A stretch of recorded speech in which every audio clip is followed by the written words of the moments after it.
Poutine amul téléphone portable. déglu kattal sanday fële.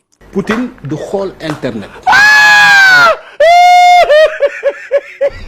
déglu kattal sanday fële. du xool télévision ci àdduna.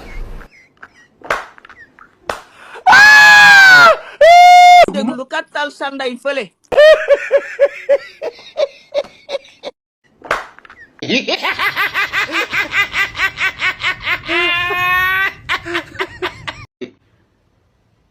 dama ne Sonko mooy Yirim Louga la dëkk xam naa ko Yirim bi muy doon gone am fukki at ak juróom fukk ak juróom benn xale yi jigéen ñi bu ñu ko wanee seen ween day yuuxu bu ma ko wanetee bu ma xoox sa ween yi jooy lu noonu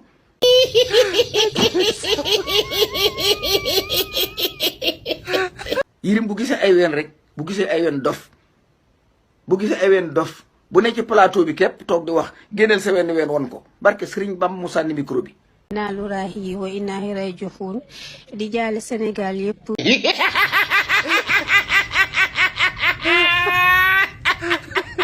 dafa feebar te fajuwul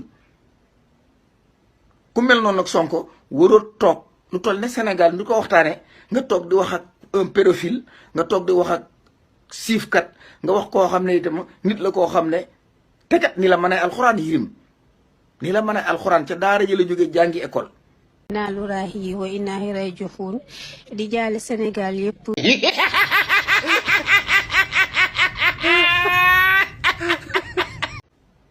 alxuraan dama ne moo ko gën a dégg Idrissa Seck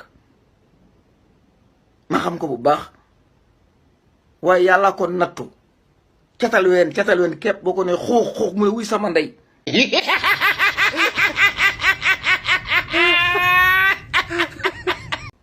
ci suuf la jëm dafa feebar kon Sonko xoolal li ngay def baal ku la woo nga wax warutoo wax. Il a raison, il a parfaitement raison. wutal ñu lay waxal nga toog làqu askan wi ndax Sénégalais yi ak patriotes yi ñëpp ñu ci ëpp boog décidé pour ànd ak yow pour ñu jéem a soppi réew mi nga xam ne fa mu jëm du foofa. Il a raison, il a parfaitement raison. Sonko seetil Malick Ndiaye demal garage pompier demal ci chauffeur yi baax nañ demal ca garage ba maanaam demal ca garage ba boo demee garage ko waxtaan ak chauffeur yi ñooy yëpp nit ñi waxtaan ak ñoom ñoo ma ko sant moo tax. Il a raison, il a parfaitement raison.